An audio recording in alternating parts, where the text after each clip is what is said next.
A weekend where nothing went according to plan. The plan was to install the rear springs on the Comanche.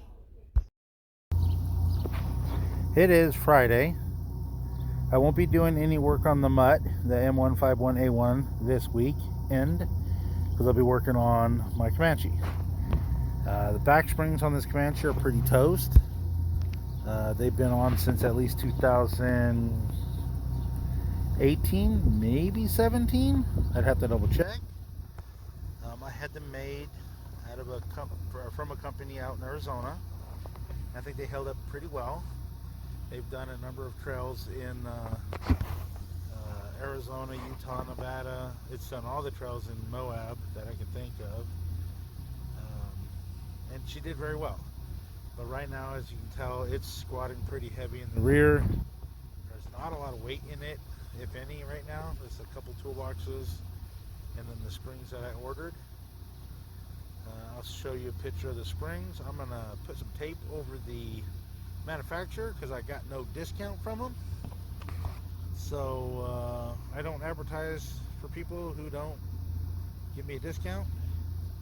I don't see no point in it. That's why none of my cars have stickers of take your pick, tire, lift, any of that, because they don't deserve free advertising, in my opinion. If I pay full price, I don't see a reason to give them free sales or free advertising. Anyways, that's just my opinion. Everyone can do what they want. But let's get this thing into the garage. Shipping was a bit rough on them. The bolts are scratched up. There's basic damage around, but nothing that'll affect its usefulness, as I can see now.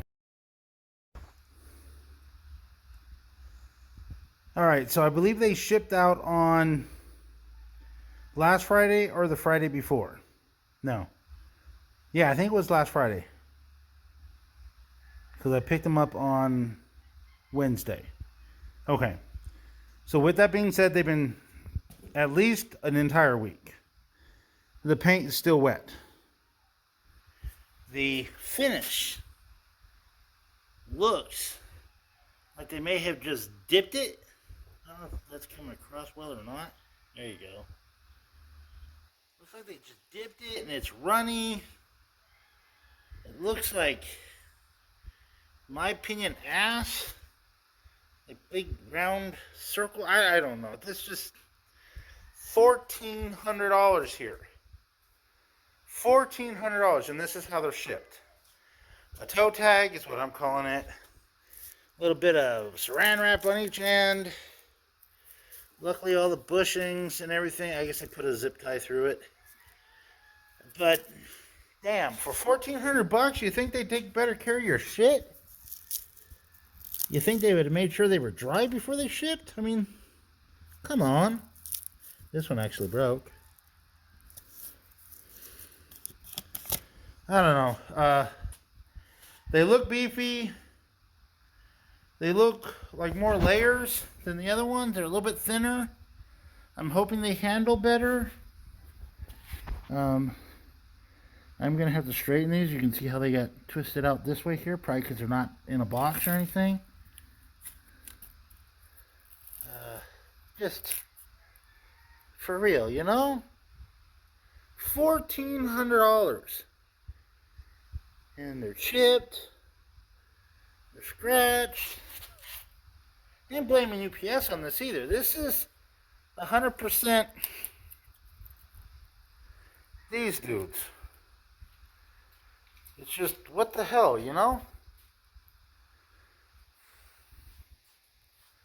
Whatever. I guess there's nothing I can do about it now.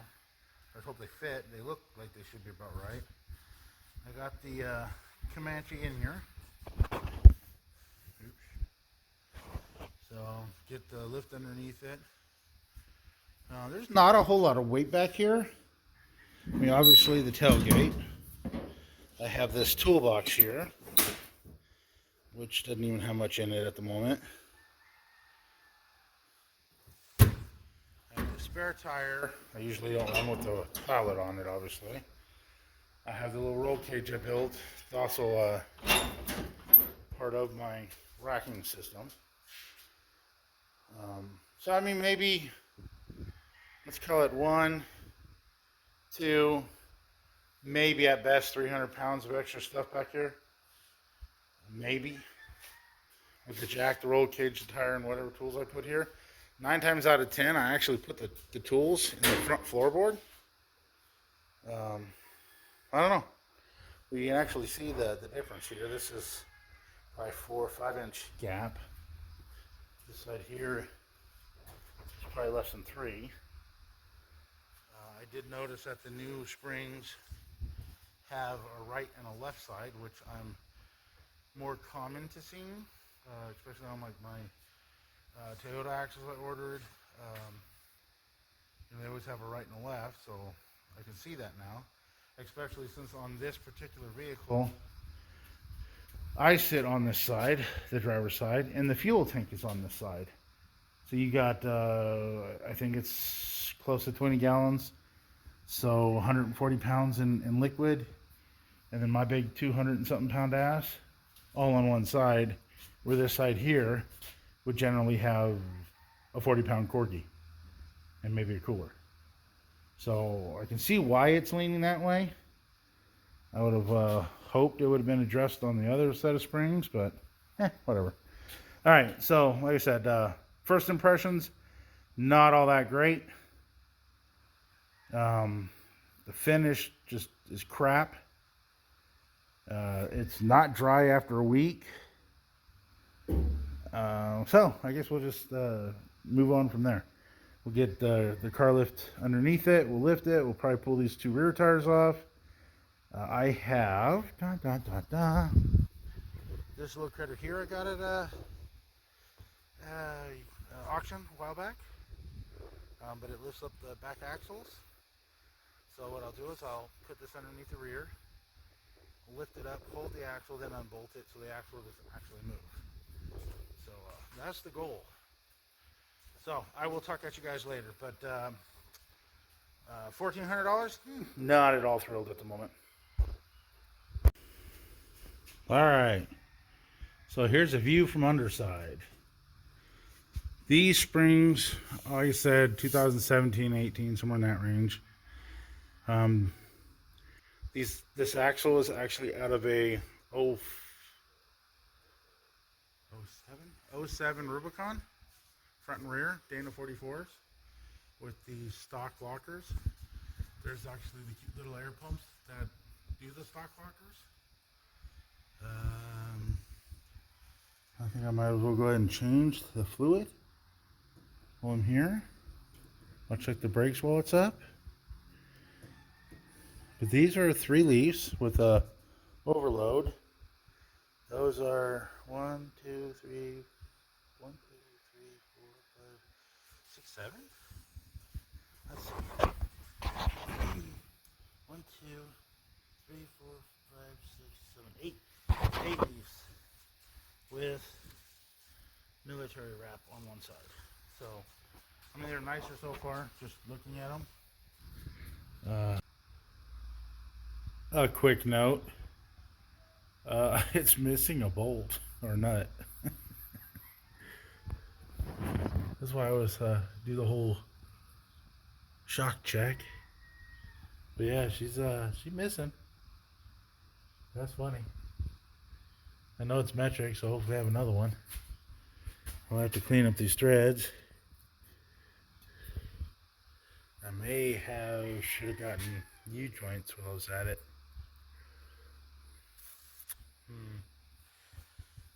I should measure how tall this stack is and measure the new stack and make sure I got long enough threads to cover. Didn't think of that. Yup. So, U-bolts, length, a nut for the shock. Let's see where we're at. The old springs are a little over 1.5 inches. The new ones are a little over 2.5, close to 2 3/4. I will need about 1 inch longer for the U-bolts to make them work. As you can tell by the pictures, these springs are just shy, are basically an inch. The pack is an inch thinner than the new pack. And I only have 7/8 of an inch or so extra thread, which means I definitely need new U-bolts. That kind of sucks. I don't even know if I'll be able to get those this weekend. This may be a next weekend thing. Maybe I will be working on the mud. Who knows? So, $1,400, and I'm missing the metal bushing in here on both those. These are about a 1/2 inch wide. They're supposed to be 3 inch, and they're 3.5 inches. They won't fit in the stock front frame mount. Not happy. With an email sent to the manufacturer, it's on to another project. So obviously I didn't get much accomplished on the Mutt or the Comanche. I did manage to put the camper on the truck. May use it Memorial Weekend, may not. But I wanted to see how well the bumper worked out with everything. It worked out just fine. So that's where I'm at the moment. It's Sunday. I gotta work tomorrow. This is about where I'm leaving it at the weekend. Hope you guys had a better... I guess mine wasn't a bad weekend, just not as productive as I'd like. Hope you all had a productive weekend. And talk to you guys later. On another note, or another project, because I don't have enough, obviously. I'm thinking about removing this center or passenger side seat, the small little one. I want my little toolbox to sit here. I would gain about easy a foot of clearance. I think I can lose this whole mount for this side and only keep half of it on that side to be able to keep that seat, or maybe get rid of both.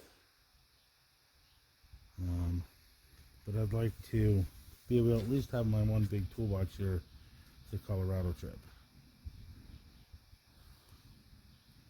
Yeah, we'll see. Anyways, maybe that's it. Talk to you guys later. Have a good week. Don't forget to subscribe, like, comment, and all that other good stuff.